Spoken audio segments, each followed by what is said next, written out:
All right. Hi, everyone. Thanks for joining us on this beautiful Friday. My name is Jessica from women's wellness brand LEIAMOON, and we've been interviewing experts from many different backgrounds to contribute to the discussion of intuitive feminine wisdom, healing, and empowerment.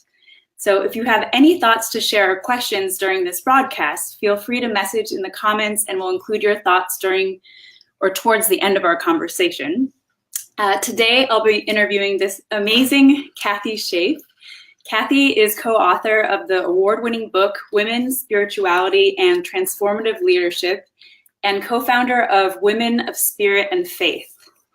Women of Spirit and Faith is a group of diverse intergenerational leaders who convene gatherings and host conversations to invoke the sacred knowing of women in community, exploring the edges of emerging spiritual leadership. This is such a pertinent topic at this time of transformation in the world. So, Kathe, we're very thrilled to have you here. Thanks for joining us. Thank you for inviting me. I'm delighted. It's really great to see your face. We've been emailing quite a bit. So as an introduction, maybe you could just tell us a bit more about your background and how you came to establish the organization Women of Spirit and Faith. I need to back up one step before that, because in many ways there was already a path that had led me. It began on 9/11 when I heard a voice very distinctly as I watched the second tower fall that morning on my television here in California. I heard a voice that said, this kind of thing would never happen in a world where the voices of women were heard. And that was a wake-up call for me. And I really began immediately, like literally that day, to explore issues related to women's empowerment, to women's voices, to women's leadership. And that led in 2002 to the formation of an organization called Gather the Women, which still is alive and thriving today.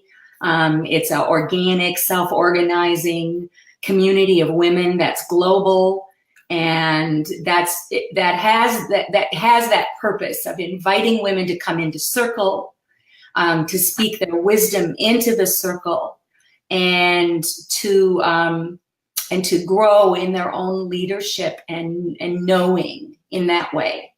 And I was with Gather the Women for many years, and in 2007 heard another voice that said that there's something new that is coming for you, but there's no room for it in your life right now because Gather the Women is taking up all the space in your life. And so I extracted myself very gently and slowly and lovingly from Gather the Women, and remain in loving relationship with a lot of those women, and just remained open to what might want to come. And in 2009, Women of Spirit and Faith was born. It was born at the Parliament of the World's Religions in Melbourne, Australia, where I went with a group of women to do a workshop on the divine feminine. And it was at that gathering, in a conversation with a Buddhist nun named Guo Xin, that we began talking about the fact that we were aware that the languaging that they use to invite people to come to the parliament invited women who were already affiliated strongly with a religion of some kind. Those religions were very diverse: Christianity, Judaism, Muslim faith, Urantia faith, Native American traditions, pagan traditions. But we were also aware that there was this large community of women, and I was part of that community, who no longer identified with any single religion. They lived in the cracks in between those religions, and their spiritual practices were made up of practices that they had woven together from many different spiritual traditions. And so our curiosity was, what might happen if you invited those two rivers of women to commingle.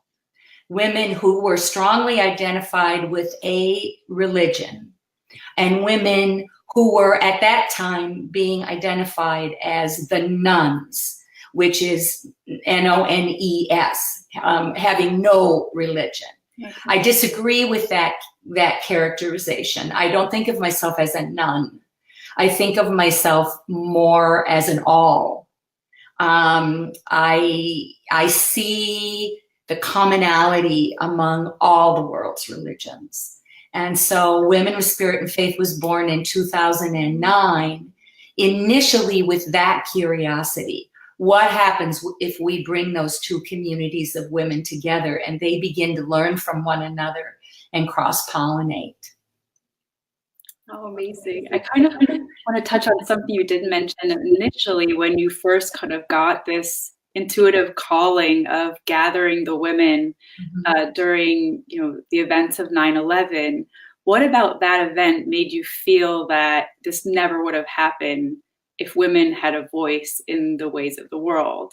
I can't even answer that. It was just a deep intuitive knowing. There is a way that for more than 5,000 years now, the voices of women have not been heard. They have not been heard in places of power. They have not been heard in religious structures and hierarchies. They've not been heard in academia, in business. Their voices were silenced long ago.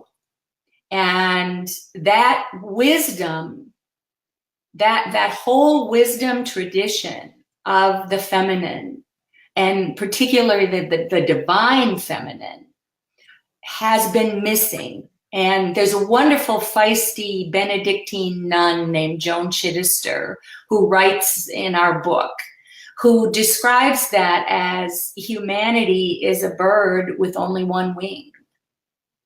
And it can never fly until that second wing is restored. So I had a sense of that, but that deep knowing was really awakened that day, because there was a moment there in the aftermath of 9/11 when the United States had cracked open the heart of the whole world with our grief, and something magical, powerful, transformative, healing could have happened in that space that was created. And instead, we went to war again. As we have done so many thousands and thousands of times all over the world, again and again and again. And I think that pattern can only be changed when the voices of women, the wisdom of women, and women's passion for nurturing community is woven into our global leadership pattern again. That kind of brings me to the point in your book where you talk about power and redefining power as power with versus power over. And perhaps the power over sentiment is what drives us to try and solve or resolve problems through war and kind of domination, and how the women of spirit and faith and how divine feminine as a concept is beginning to reframe this term power, and just kind of unpacking why that's so important. Yes.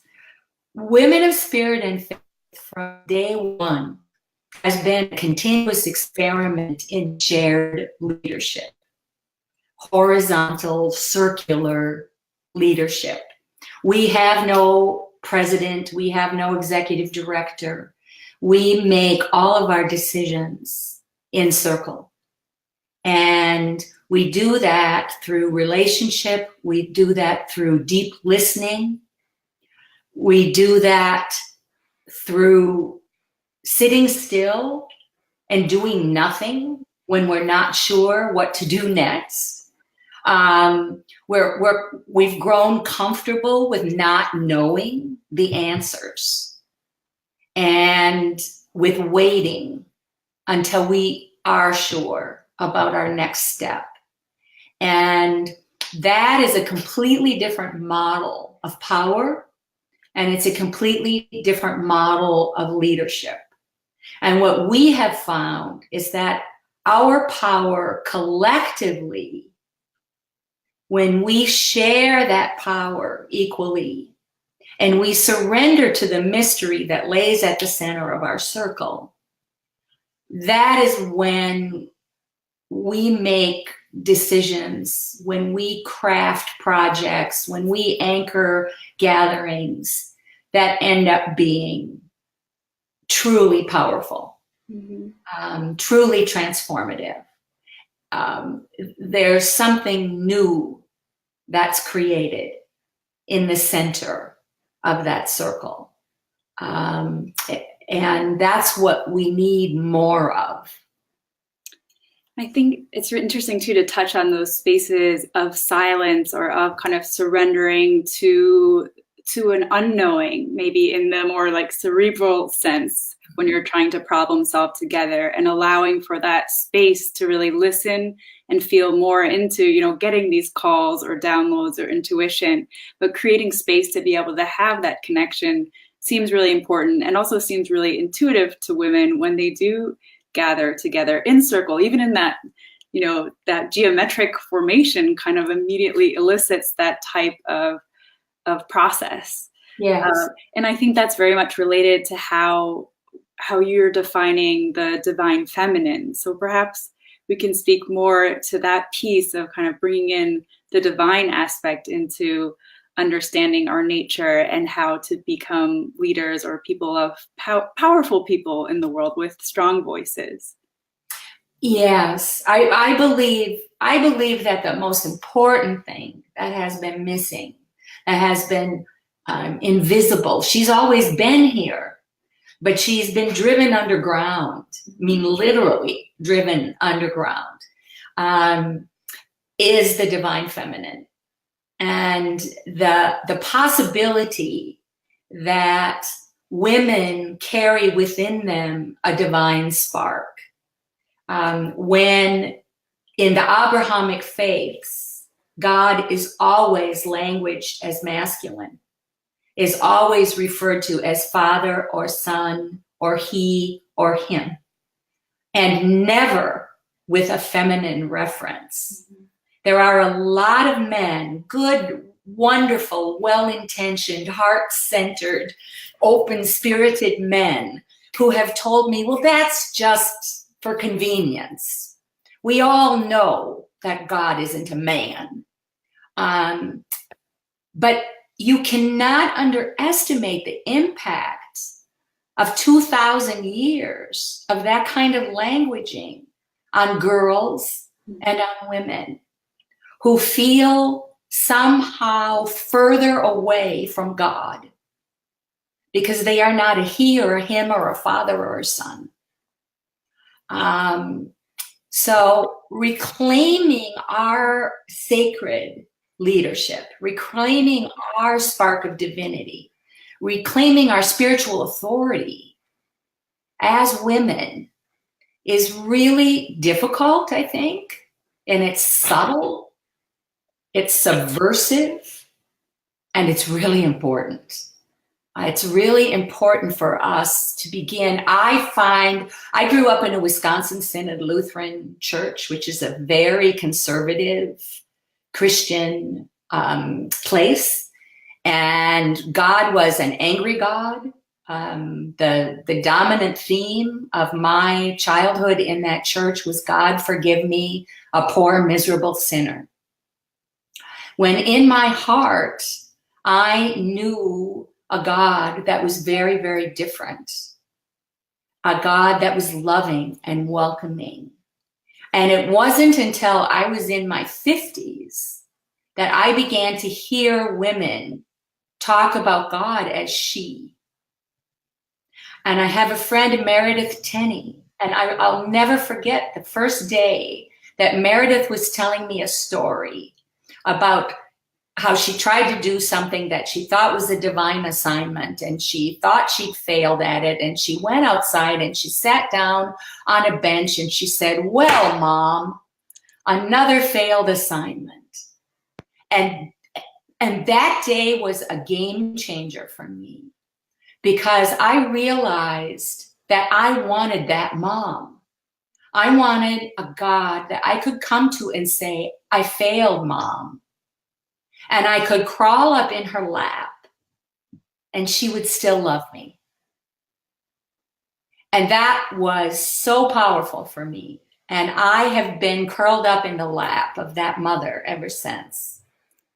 And it has changed everything for me. And she is available to all of us, to men and to women, that nurturing, loving, unconditionally loving mother. And we all need her desperately.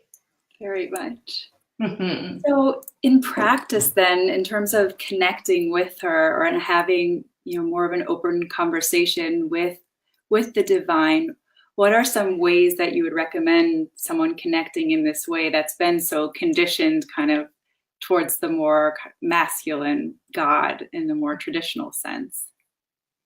Well, on your own, in your own private time and private space, you can begin talking to her. You can find whatever words feel comfortable to you, but you can try using she and her to talk about God in your small circles where it's safe and where it feels comfortable, and by yourself and in your own meditation and prayer. You can begin to visualize her as a woman. You can do art, where I've done about 50 paintings now. One of them is on the easel behind me, that are all explorations of the divine feminine. And they come to me in dreams, and they come to me in moments of inspiration, or I'll see an image in my mind's eye, and then I go to my canvas and try to recreate it. You can go to nature.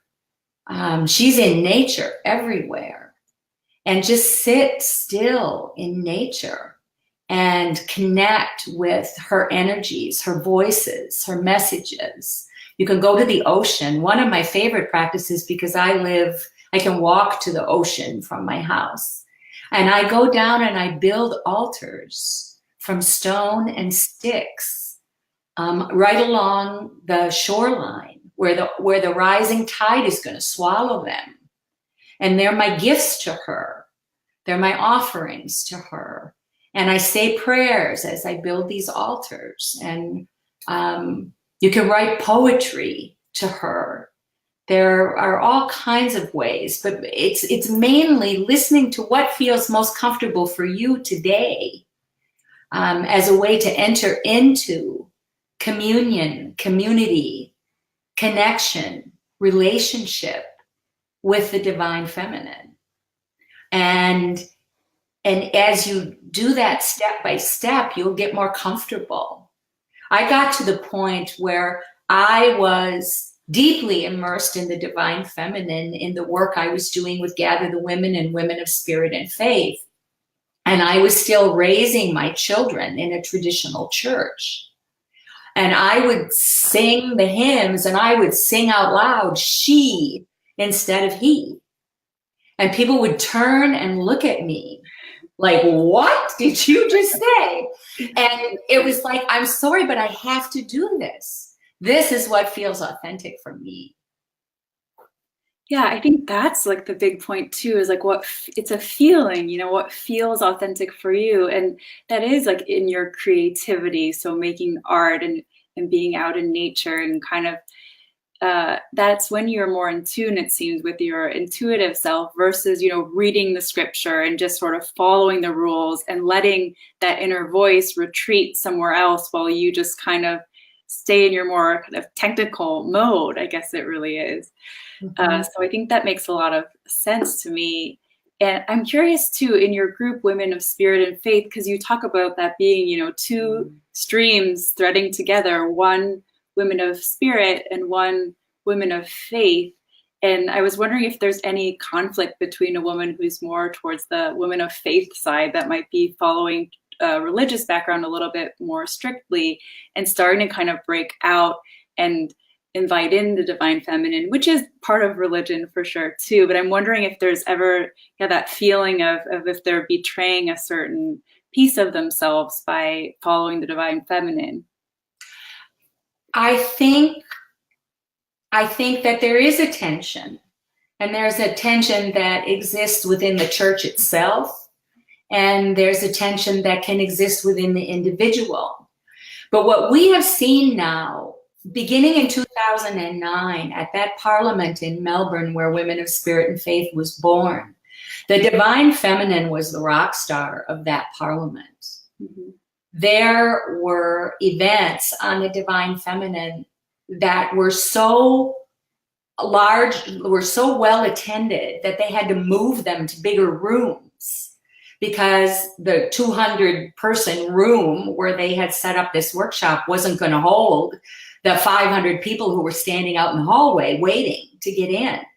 So there was evidence at that parliament of a hunger for the divine feminine. And it was coming from a lot of women and men who are in traditional religions, but are hungry for bringing balance within those religions.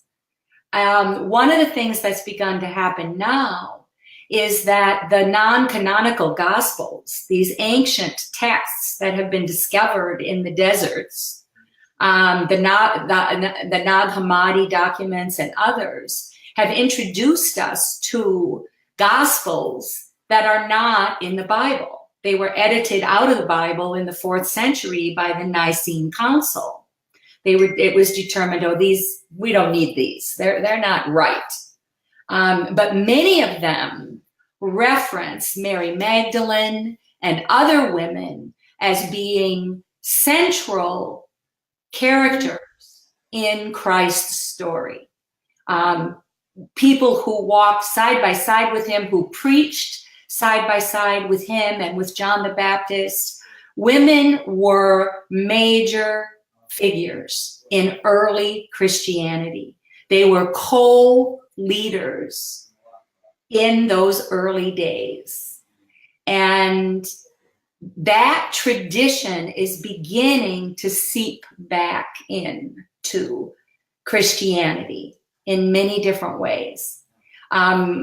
My friend Kay Lindahl, the co-creator of Women of Spirit and Faith, the co-editor of that book with me, Kay is deeply, deeply rooted in her Episcopal faith. But she sees herself as building a bridge between the traditional understanding of the Gospels and these new Gospels that are now being explored and discovered. And she has begun bringing those Gospels into her church and finding curiosity and hunger and concern and fear. That, does this mean that I have to give up what I have understood, studied, learned, and revered for my entire life? And the divine feminine's answer to that question would be absolutely not. Nobody has to give up anything. There's space here for the both and.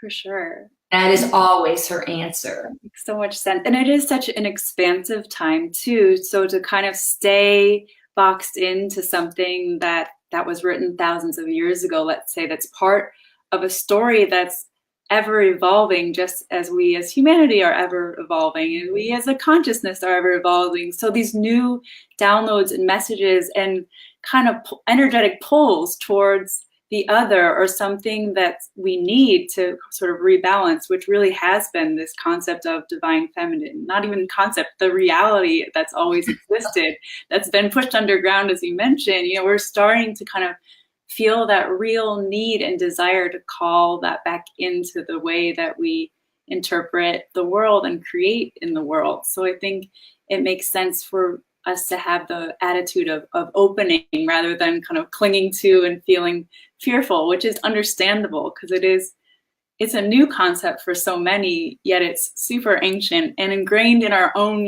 personal space too. Yes. It's really fascinating kind of, and I think the work that you're doing with Women of Spirit and Faith is bridging that, and it's an invitation really to kind of all come together and recognize this force that we need to draw more attention to and allow that to happen. So I think, that makes so much sense. Well, what draws us together is our concern for the future, our concern for our children, our concern for the next 7 generations, our concern for our planet, our concern for the animals and the species that are dying off at the rate of hundreds a day. That's what is motivating women and driving women. And they come from all different directions with all different kinds of belief systems, but they want to serve, they want to help. And one of the things that we say in this book, we use Meg Wheatley's definition of leadership. A leader is anyone who's willing to help. And by that definition, millions of women are leaders on this planet right now. That's very true. Yeah. Well, also, you talk in your book too about one of the pillars of how Women of Spirit and Faith is self-care, and how that's an integral piece to kind of honing in and kind of amping up our power and leadership skills as women. Can you elaborate a bit more about that, the importance of self-care? Well, I think, I don't know anyone really who would argue that women carry a lot every day on their shoulders. They multitask, they carry the role often of wife, mother, sister, career, and then this service, this call to service, whether that manifests locally in their own communities or at their children's school or at their church, or they're helping, they're always taking care of others. And they do that really, really well. But often they do it at the expense of their own energy, their own self-care, their own well-being. And the same way that the airlines tell us every time, put on your own oxygen mask first and then help the people around you. Women need to replenish themselves. They need to fill their own tank with whatever does that for them, whether that's walks in nature, whether that's chocolate. I love dark chocolate. It's a very important part of Women of Spirit and Faith. It's dark chocolate. It's always on our altar, always when we gather. It's in the center of our circle.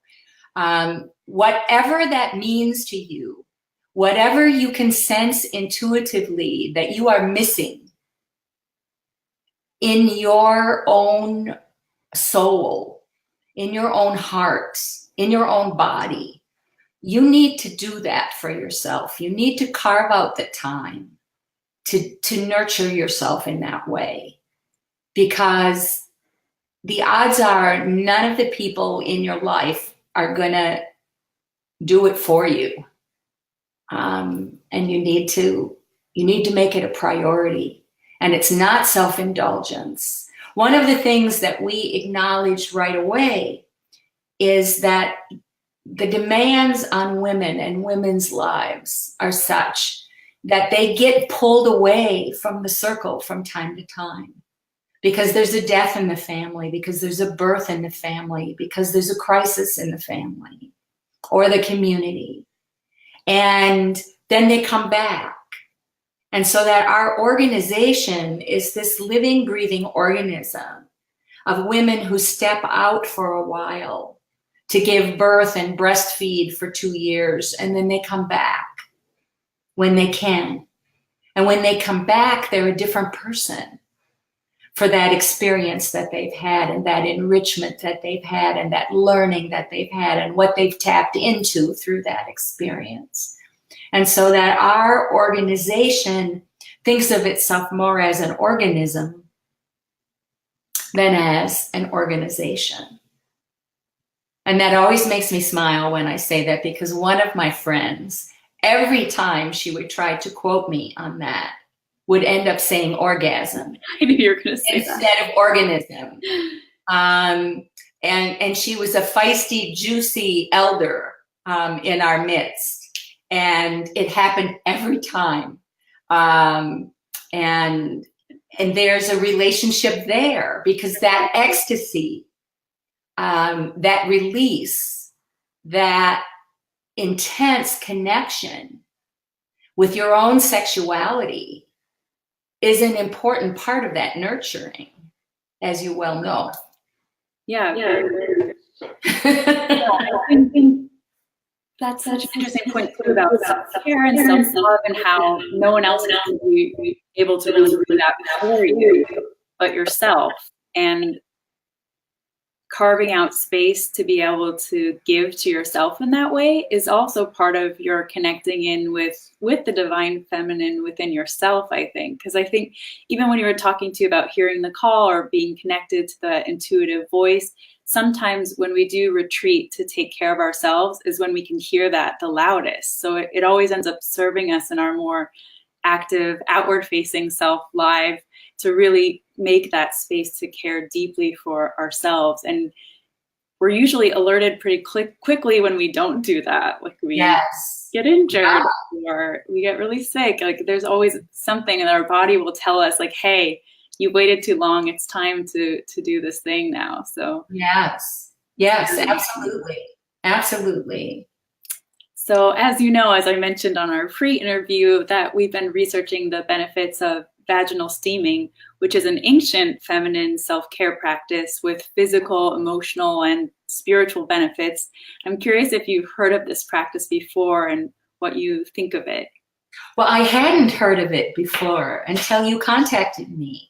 And so I read about it, and I think that's wonderful. I think any time that we can reach back and pull forward into our current lives, into our current time, ancient wisdom, ancient practices that were multidimensional, that have physical benefits, that have emotional benefits, that have spiritual benefits, that is healing, and it restores wholeness to the feminine.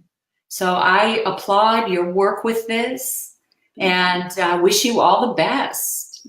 And I love the way it interrelates. I love, when we create a circle, we create a space. It's a womb space, and things are born in that space, in that sacred space. So the idea of treating it as sacred, by cleansing it, by nurturing it with healing steam, makes perfect sense to me. Yeah, no, I'm glad to hear this, and I would love to get you to try it someday, because I felt the same way. We're just kind of learning that, oh, this is an ancient feminine ritual, and it's rooted in so many different cultures all over the world. That means it must have been intuited somehow, because there were really geographically unrelated places that we've researched that had this tradition as part of their history. So I think that it's really interesting too to kind of uncover these practices and use our voices to share their benefits once again as ancient feminine wisdom, healing wisdom. So I'm glad to hear that yeah, like that, it does really align with activating the divine feminine and tuning into that voice and to self-care. And it has a lot of physical benefits as well. But I think those core conceptual benefits are the most fascinating ones and the most needed. And I think too, even talking more about meditation, because I know you speak to that a bit. Do you think having a regular time for grounding meditation with the womb space to, develop this deeper connection to the divine feminine is an important practice to have regularly, kind of as you go to church every Sunday, or, something that's more of like a ritual? And why do you think cultivating that connection within yourself and with the divine is important for women? Well, obviously, we live in a world where the demands for our attention have ratcheted up. When I compare my childhood and what it was like growing up in the early 50s in Wisconsin with what my children's lives are like, where they're constantly in connection with the world, with their devices. My computer just dinged at me and let me know that a message came in just in time to remind me that, yep, the world is out there and it's barking at me all the time. It's more important than ever to carve out time and space for silence and to just close your eyes and focus on your breath and be in silence. And some people call it meditation. That word scares some people. It's one of the things that we learned at Women of Spirit and Faith early on. When we do one of our gatherings, we always work with questions. And we've learned that we develop clusters of questions where we ask the same question in 3 different ways, because the first way will turn off 40% of the people in our audience, and the second way will turn off 20%, and everybody hears words differently. And I think that a lot of people get scared by this word meditation, like it's some sort of strict thing and you have to do it a certain way, and it sounds intimidating. But to just have a daily practice of going somewhere and being silent for however long you can do that. We begin every one of our conference calls with 2 minutes of silence, rung in by a bell and rung out by a bell, so that we all get centered and grounded together on that call. And we have that time to sink into space together. We do that on our Zoom calls. We do that on our telephone conference calls. We do that when we gather together in person. We incorporate silence into everything that we do, because there's a way, I think, that people are afraid of silence. They're afraid they're wasting time because there's all kinds of thoughts nibbling away at their brain. But there's nothing more important right now than taking a moment to be with yourself, to honor yourself, and to honor the divine, however you understand that, whatever that means to you, and express your gratitude. Something else you talk about too is, how do we stand for the greatness in each other as another aspect of female empowerment and development of feminine leadership in the world. And can you define what that means and how we do that as well? Yeah. I think that one of the byproducts of the suppression of feminine voices and feminine wisdom and feminine leadership was a competitiveness that grew up in the community of women, where there was a scarcity mentality. There wasn't enough to go around, so we competed with one another. I had the opportunity several times to visit Istanbul and to visit the harem quarters at the palace.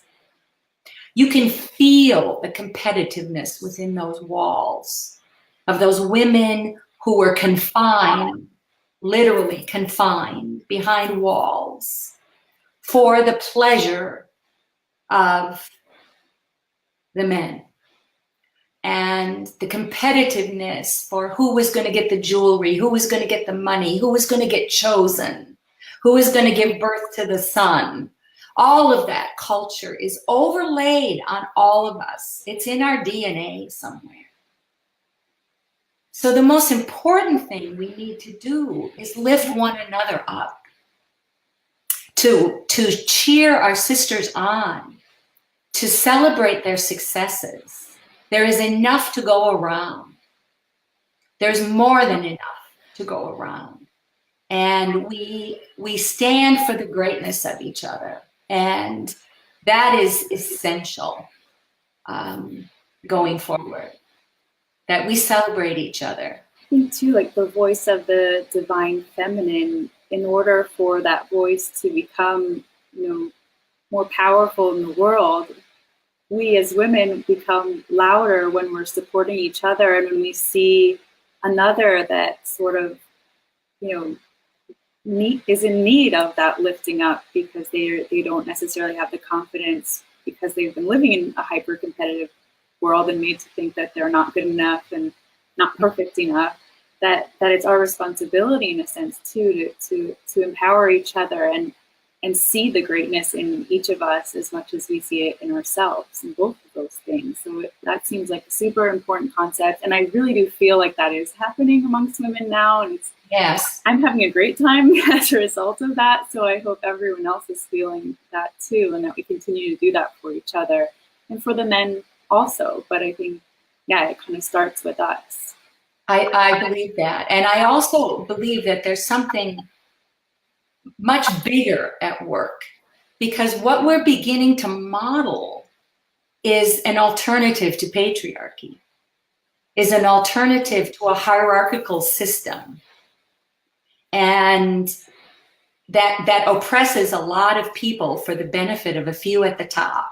Yes. And when we begin to model a more egalitarian, a more compassionate form of community, we begin to create the new and offer people alternatives. We've seen a lot of women's organizations who form with wonderful goals, and then they proceed to operate exactly the way the patriarchal world has always operated. They use Robert's Rules of Order at their meeting. They have a president at the top. They have an executive committee. There's all kinds of competitiveness and talking behind people's backs, and a very dysfunctional masculine model. And it's an opportunity for women and women's groups, women's organizations to throw that rule, all those rules out the window, and sit in a circle and say, how do we want this to be? What kind of culture do we want to create here? We can write any rules we want to write, or we can have no rules. For sure.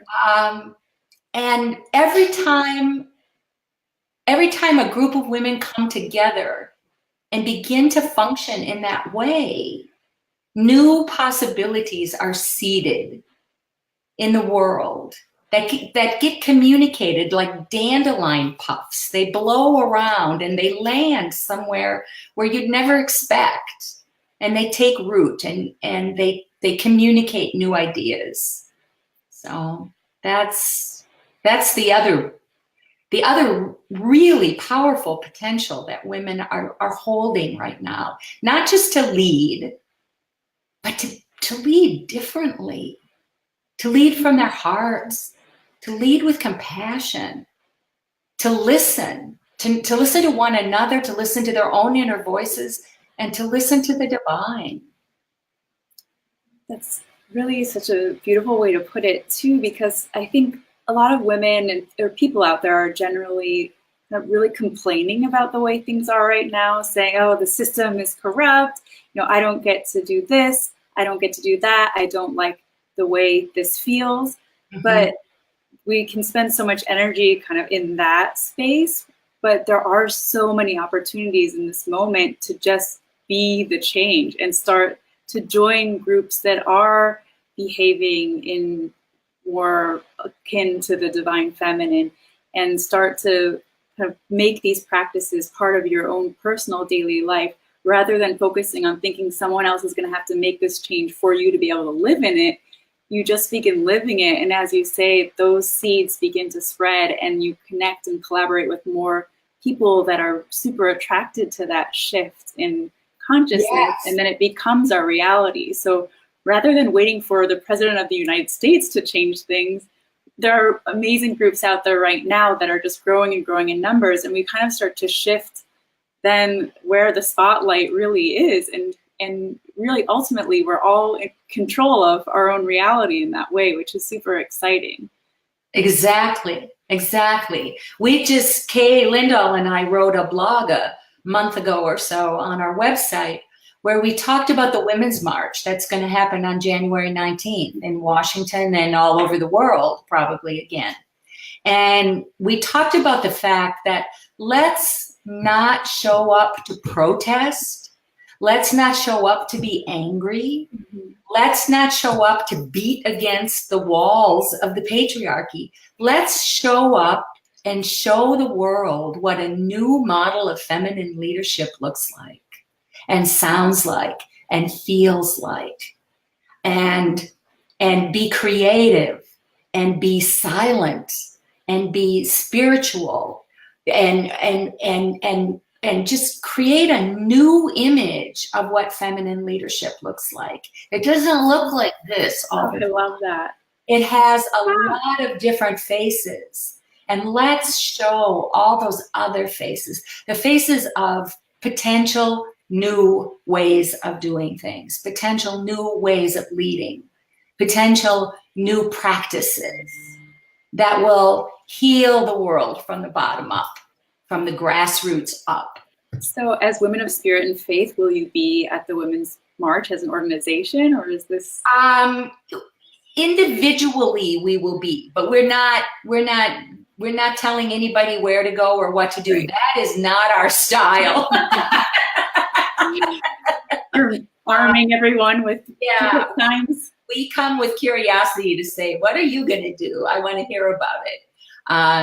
And affirm everybody's individual choices to march or not to march, and where they march and how they march and what their sign says. Yeah. Well, I just love this idea though about, everyone showing up there with the intention of modeling the divine feminine rather than of angry women beating down the doorsteps. I think that's great, and it would be awesome to be able to spread that message. Yeah, to everyone that I think that's how the change will happen for sure. We're seeing it all around us. Those rigid old systems are crumbling. They're imploding and collapsing on each other, and it's creating a lot of chaos, and it's creating a lot of fear and discomfort and anxiety for a lot of people. And there are a lot of women who can offer an antidote to that, who can offer a breath, for sure. A space to exhale, a space to be heard, a space to be valued. And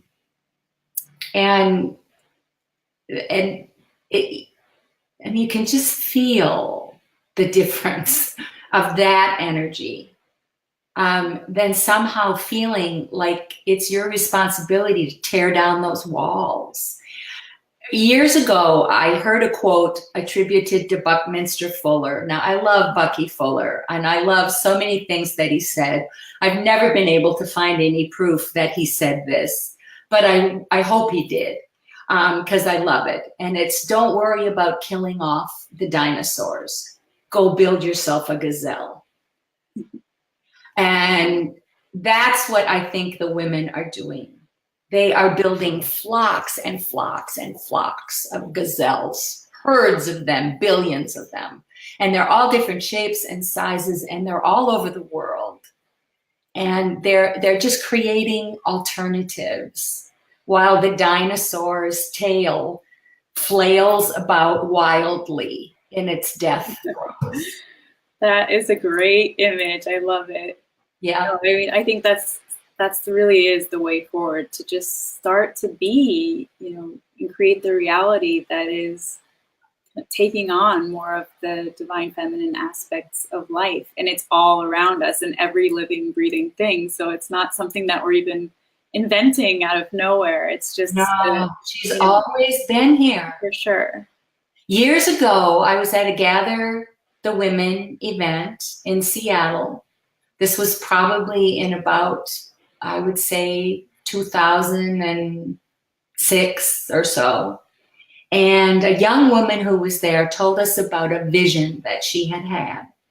And in that vision, she was in a deep woods, and she came upon this ancient, massive tree. And there was an opening at the base of the tree, and she crawled in this opening. And there, tangled in the roots of the tree, was the Divine Mother. And she was depleted.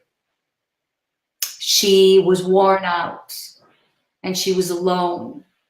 And she picked her up, and she carried her up out of that cavern. And as she emerged onto the surface of the earth, she saw women coming from all directions, millions and millions of women. And each one of them carried a piece of her. And we are all together remembering her.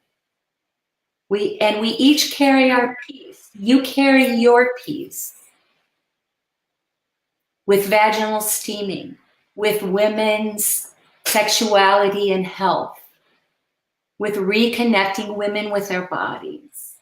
I carry my piece with women of spirit and faith. And millions of other women carry their piece. And that's what's so exciting. It's very exciting. Mm-hmm. So lastly, I'm curious how our audience can get in touch and involved with your organization, Women of Spirit and Faith. Is it a closed group? I'm assuming we are not a closed group, but at the same time, we're not a traditional kind of organization in a lot of ways. We don't have a membership, but we have a website, womenofspiritandfaith.org. And on that website, you can sign up for our newsletter. You can subscribe to our newsletter. It comes out roughly about every 4 to 6 weeks. And that newsletter keeps you up to date on any new initiatives that we're interested in, any new events that we're hosting or co-hosting or collaborating with people on. Any great new resources we've become aware of. Our website in and of itself has a lot of resources about how to do local circles, how to get connected with other organizations that do circle work. In the past, we've anchored some larger gatherings. We called them alchemy conferences. We had one in 2011. We had one in 2014. In 2015, we were involved with the Parliament of the World's Religions in Salt Lake City, and with hosting a pre-Parliament event for women there. Right now, we don't have any large gatherings on the calendar, although we had core circle call just this past week, where the seeds of our next one may have drifted into our consciousness. But we don't have any kind of timeline for that. I would say it might be 2020 actually before that actually takes form. But yeah, you're welcome to come and look around. You're welcome to, you can get in contact with us there through our Women of Spirit and Faith at Gmail web email address. So. Great. Well, Kathe, thank you very much. I'll be sure to stay in touch, that's for sure. Oh, absolutely. And this has been such a pleasure. I really appreciate your time and wisdom and all that you share always. So I look forward to being connected and to sharing more of this with more people that are connected with us at LEIAMOON. So thank you again so very much. Oh, it's been delightful. Thank you so much. I've enjoyed every minute, and I can't wait for more. Thanks everyone for tuning in. We'll see you next time.